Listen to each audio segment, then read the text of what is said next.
Class 10 के हमारे जितने भी बच्चे हैं ना 13 फरवरी के दिन एग्जाम देने जा रहे हैं। मैंने पहले ही वादा किया आपसे कि अब की बार 90 पार, और वास्तव में यदि आपको 90% बनानी है तो ये चैनल का मकसद यही है। ठीक है, भटकिए मत, प्ले लिस्ट में जाइएगा, set A B C D E F separate video भी डाल दिया है ना, अलग अलग भी दे रहा हूँ, सेपरेट भी डाल दिया ताकि हमारे बच्चों को कोई कठिनाई ना होना चाहिए, बस सीधी सी बात है ना। तो चलिए शुरू करते हैं। बेहतरीन सही मॉडल पेपर है, आपको कंप्लीट करना है और गारंटी लेता हूं मैं, आके जरूर मिलान करिएगा एक बार मेरे पेपरों से आप, तो है ना। चलिए शुरू करते हैं।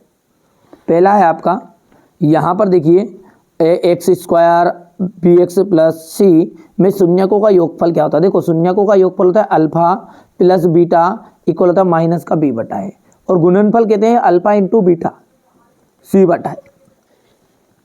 यहाँ से इसका 10वां पद हो जाएगा माइनस का 17। ठीक है, पेड़ की छाया उसकी ऊंचाई के बराबर है, तो सूर्य का उन्नयन कोण कितना होगा, तो 45 डिग्री होगा, 45 डिग्री। आर त्रिज्या के एक वृत्त के त्रिज्यखंड का केंद्रीय कोण थीटा डिग्री में है, तो त्रिज्यखंड का क्षेत्रफल क्या होगा, पाई आर स्क्वायर थीटा बटा 360।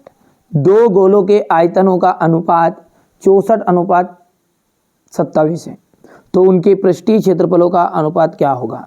तो देखो आयतनों का मतलब होता है घात 3, और घात 3 का हो जाएगा 4, 27 का हो जाएगा 3। क्षेत्रफल का मतलब होता है स्क्वायर, तो 4 चौको 16 और 9 आ जाएगा।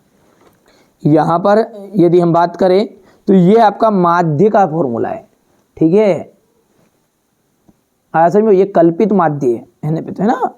चलिए आगे बढ़ते हैं और अगला देखते हैं।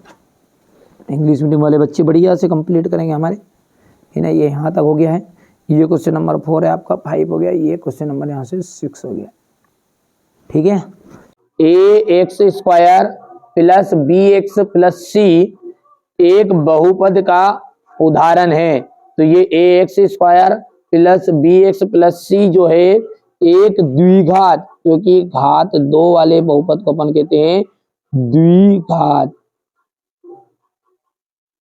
एक द्विघात समीकरण A X square plus B X plus C equal 0 का वास्तविक मूल नहीं होते, यदि, जब वास्तविक मूल कब नहीं होते हैं, जब आपका बी स्क्वायर बड़ा रहता है 4ac से। ठीक है,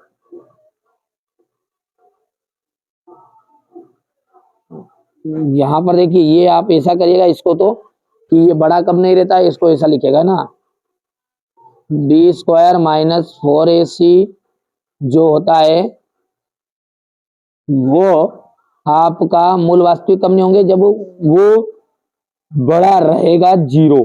ठीक है, ये काट देना आपको, ये करना है ना। वहां अनुक्रम जिसका प्रत्येक पद अपने पूर्ववर्ती पद से एक निश्चित अंतर रखता है। ठीक है, जब निश्चित अंतर रखता है तो वो क्रम या वह श्रेणी आपका एपी कहलाता है।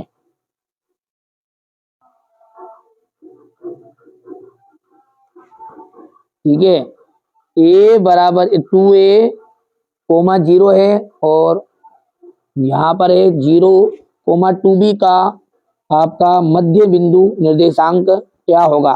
तो ये देखिए अपना इसका सूत्र क्या होता है, x1 x2, तो ये शुरुआत का जो रहता है ना ये x y y है, और ये भी x y y, ये है 1 1 और ये रहेगा आपका 2 2।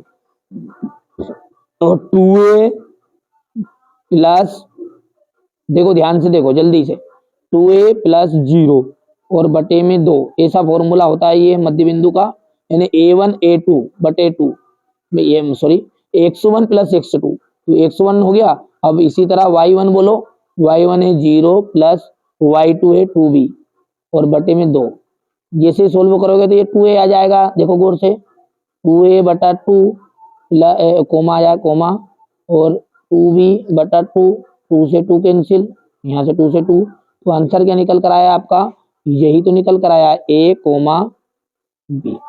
फिर यहाँ पे गलत लिख दिया, यहाँ पर आएगा a कोमा b। शंकु छिन्नक के जो दोनों सिरे होते हैं वो कैसे होते हैं, शंकु छिन्नक के जो दोनों सिरे होते हैं, देखिए ये आपका शंकु है, ये पूरा ठीक है, अब इसको जब काट दिया यहाँ से तो इसके दोनों सिरे कैसे होंगे, वृत्ताकार तो होंगे, गोलाकार। सभी संभव प्रायिकताओं का जो योग होता है, सभी संभव प्रायिकता जितनी भी संभव है उन सबका योग जोड़ोगे ना आप, ठीक है, वो एक होता है। यहाँ से आप ध्यान से देख सकते हैं, ये इंग्लिश मीडियम वाले बच्चे हमारे भरेंगे, ठीक है, बढ़िया से कंप्लीट करिए आप तो, है ना। मेरा उद्देश्य यही है कि आप अच्छे अंक प्राप्त करें, अच्छी तैयारी करें, बस और कुछ नहीं चाहिए। यदि आपका ही चैनल है ये, आप इस चैनल को आगे बढ़ाना चाहोगे तो आगे बढ़ेगा, आप चाहोगे नहीं ये लायक चैनल नहीं है तो बिल्कुल आप, ठीक है, आप इस चैनल को नीचे भी गिरा सकते हैं। और यदि लगता है कि ये मेहनत कर रहे हैं और अपने लिए ही कर रहे हैं तो आपका कर्तव्य फिर इतना है कि इस चैनल को, ठीक है, आगे बढ़ाए। अब आगे बढ़ाने के लिए अपने दोस्तों के साथ इस वीडियो को बताना पड़ेगा, उन्हें वास्तव में जोड़ना पड़ेगा। देखिए एक होता है, ठीक है, एक होना है किसी के द्वारा दी हुई और एक होना है खुद की मेहनत से कमाना। तो देखिए यहाँ पर मेहनत अपन कर रहे हैं अच्छे से, तो आप भी अच्छी मेहनत करो और अच्छे से आगे बढ़ो, बस यही उद्देश्य हमारा है। परिमेय और अपरिमेय संख्याएं, परिमेय और अपरिमेय दोनों संख्याओं को जब रखा जाता है तो वो होती है वास्तविक संख्याएं। वास्तविक अगर धनात्मक होता है तो मूल आपके वास्तविक होते हैं। आधारभूत, आधारभूत समानुपातिकता, ठीक है, आधारभूत समानुपातिकता, ये हो जाएगा थेल्स प्रमेय। साइन थीटा, साइन का जो मान होता है वो होता है लाल बटा कक्का, ये हो गया लाल बटा कक्का, यानी लंब बटा कर्ण। साइन का पहला है, दूसरा कोस का है, तीसरा टेन का है, तो ये ट्रिक याद रखेगा, लाल बटा कक्का, ठीक है। चलिए साइन का हो जाएगा ये कौन सा, चौथा। टेन 60 डिग्री, टेन जो है 60 डिग्री, इसका जो मान होता है वो किसके बराबर होता है, ठीक है, तो ये हो जाएगा आपका कर्णी 3,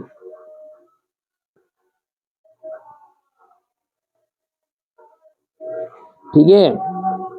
और 1 माइनस साइन स्क्वायर थीटा, इसका क्योंकि ये सर्व समीका है आपकी, sine square theta plus cos square theta equal होता है 1।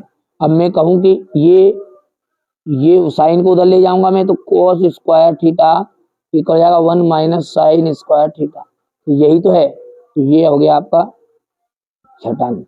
कर लोगे भैया, अच्छे से करो, मैंने बताया ना आपको पहले ही शुरुआत में ही, अच्छे से मेहनत करो आप। ये है आपका क्वेश्चन नंबर 3,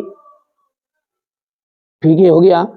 एक वाक्य में उत्तर है 4 एवं 5 का महत्तम समापवर्ती, इसका एचसीएफ कितना होगा, तो 4 को आप जब तोड़ोगे तो 2 गुणित 2 आ जाएगा, 5 को जब जोड़ोगे तो 5 गुणित 1 आएगा। अब भैया जो दोनों में हो वो आपका एचसीएफ होगा, और छोटा हो तो दोनों में कुछ भी नहीं दिख रहा तो एक एक रहेगा, इसलिए इसका एचसीएफ 1 निकल कर आ जाएगा। समांतर श्रेणी जो है उसका व्यापक रूप है, ये ए कोमा ए प्लस माइनस 1d कोमा ए प्लस माइनस 2d कोमा ए प्लस माइनस 3d, ये श्रृंखला बार डे चलती रहेगी। कौन से त्रिभुज सदैव समरूप होते हैं, तो समबाहु त्रिभुज।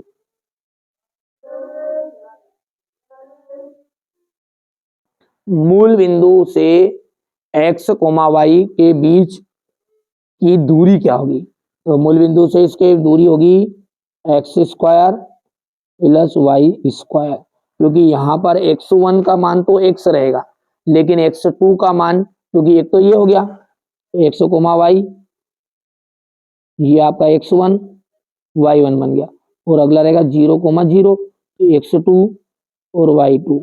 फॉर्मूले में जब रखोगे तो 0 का कोई वैल्यू नहीं रहेगा, इसलिए ये x वाला ही x स्क्वायर बन जाएगा और y वाला y स्क्वायर बन जाएगा। ठीक है भैया, आगे बढ़ते हैं और अच्छे से आप तो तैयारी करिए, ठीक है। किसी बिंदु को केवल एक बिंदु पर प्रतिच्छेद करने वाली रेखा कहलाती है, तो एक बिंदु पर जो प्रतिच्छेद करेगी उसे हम कहेंगे स्पर्श रेखा। कोई एक वृत्त है ये, और इसको केवल और केवल एक ही बिंदु पर तो स्पर्श रेखा कहलाएगी। घटना ई की प्रायिकता और ई नहीं की प्रायिकता क्या होती है, तो एक फॉर्मूला है आप जानते हैं ना, पी ई प्लस ई बार, इसका मान होता है 1। यहाँ पर इसकी प्रायिकता भी कितनी निकल जाएगी, 1 आ जाएगी। ठीक है, ये क्वेश्चन नंबर आपका 4 है ये। ठीक है, हो गया इतना। अब ये है आपका सत्य और असत्य। सत्य असत्य में क्या है, x और यहाँ पर x का जो मान है वो 0 और 1 है, क्या सही है। एक बार जब आप x के बराबर 0 लिखोगे तो 0 आ जाएगा, और ये -1 को उधर ले जाओगे तो प्लस का बन जाएगा। तो ये बिल्कुल राइट बात है आपकी। समरूप त्रिभुजों के क्षेत्रफल सदैव बराबर होते हैं। तो समरूप त्रिभुजों के जो क्षेत्रफल होते हैं वो भैया, ठीक है, सदैव बराबर नहीं हो सकते। तो ये आपका असत्य रहेगा। ठीक है, इसका मध्य बिंदु निर्देशांक ये 4,6 क्या गलत बात रहेगी, ये आपका असत्य रहेगा।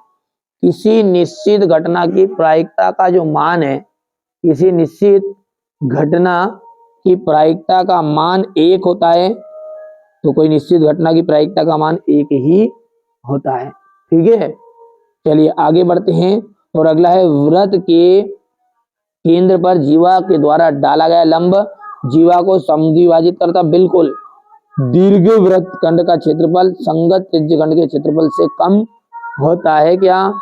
ठीक है, तो ये आपका असत्य रहेगा। दीर्घ का मतलब होता है ज्यादा, ये आपका असत्य रहेगा, यानी गलत है। ठीक है, ये आपका क्वेश्चन नंबर 5 जो इंग्लिश मीडियम वाले बच्चों का है, और ये आपका दूसरा जो है वो असत्य है। ठीक है भैया, ये चौथा राइट है ना, बच्चों ने गलत कर दिया इसको, ये राइट है ना, और 5वां जो है वो राइट रहेगा, और छठा जो है आपका असत्य है। तो इसे ऊपर बता दिया मैंने ना, ऊपर से करके जहाँ समझा रहा हूँ वहां से करिएगा। कभी कभी के बच्चों के भरने में थोड़ा सा गलत कर भी देते हैं।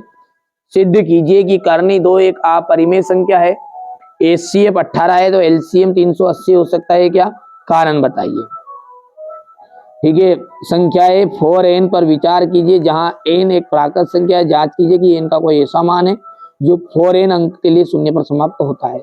दर्शाइए 5 करनी 3 माइनस करनी 3 एक अपरिमेय संख्या है। क्वेश्चन नंबर 18 देखिए, 8 देख लीजिएगा। एक द्विघात बहुपद ज्ञात करना जिसके शून्यकों का योग और गुणनफल क्रमशः इतना इतना है। यहां से देख लीजिएगा, बहुपद द्विघात बहुपद है 3x² माइनस x माइनस 4 के शून्य को ज्ञात कीजिए। ठीक है, इसके बाद में अपन बात करें आगे की, तो यहां से आपका ये क्वेश्चन नंबर 9 का अथवा वाला है। ये क्वेश्चन नंबर 10 देखिएगा। 5 संतरे हैं, 3 सेबों का जो मूल्य 35 रुपये है। विलोपन विधि का प्रयोग करके निम्न रेखिक समीकरण युग्म हल कीजिए। जांच कीजिए कि क्या निम्न द्विघात समीकरण है। ये आपका क्वेश्चन नंबर 12 है। ठीक है, चलिए इसके बाद में है क्वेश्चन नंबर 13 संलग्न आकृति। ठीक है, यहां से देख लीजिएगा। क्वेश्चन नंबर ये आपका 14 है ये। ठीक है, 14 हो गया है। ठीक है, ये आपका क्वेश्चन नंबर 15 है। ये आपका क्वेश्चन नंबर 15 है। 52 पत्तों को अच्छी तरह प्रकार से फेंटी गई गड्डी में से एक पत्ता आपको निकालना है। एक फेस कार्ड अर्थात तस्वीर वाले पत्ते की प्रायिकता ज्ञात कीजिए। यदि P इक्वल है 0.06 तो P नहीं की प्रायिकता होगी। ठीक है, यहां से क्वेश्चन नंबर आपका 17 है, हो गया। और ये आपका यहां से प्रारंभिक घटना को परिभाषित करिए।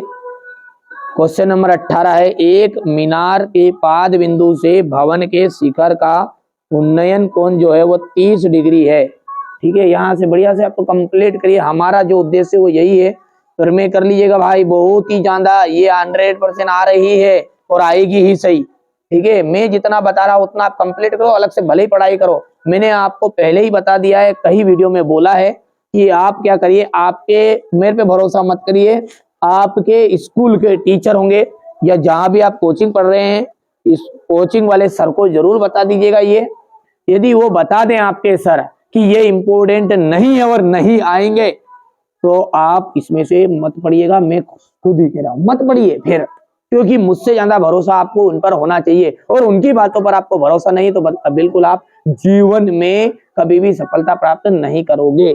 यदि वो आपको गलत भी बता रहे हैं और उन पर भरोसा है, ठीक है, आपको को उन पर भरोसा है, तो वो गलत भी आपके लिए सही दिशा बन जाएगी, ये मेरी गारंटी है। ठीक है, तो उनको जरूर बताइएगा कि ये प्रश्न आएंगे या नहीं आएंगे। कि एक यूट्यूब वाला भैया है ना, वो सबको बता रहा है कि यही आएंगे यही आएंगे, आप बता दो कि सर कि ये आने वाले हैं या नहीं है, और वो बता देंगे आपको कि ये आएंगे या नहीं आएंगे ना। चलिए, तो ये क्वेश्चन नंबर आपका 22 है, और ये इसका अथवा वाला है। ठीक है, चलिए आगे देखिएगा। क्वेश्चन नंबर 22 तक हो गया है, इसके बाद में हम बात करेंगे तो क्वेश्चन नंबर आपका 23 आए।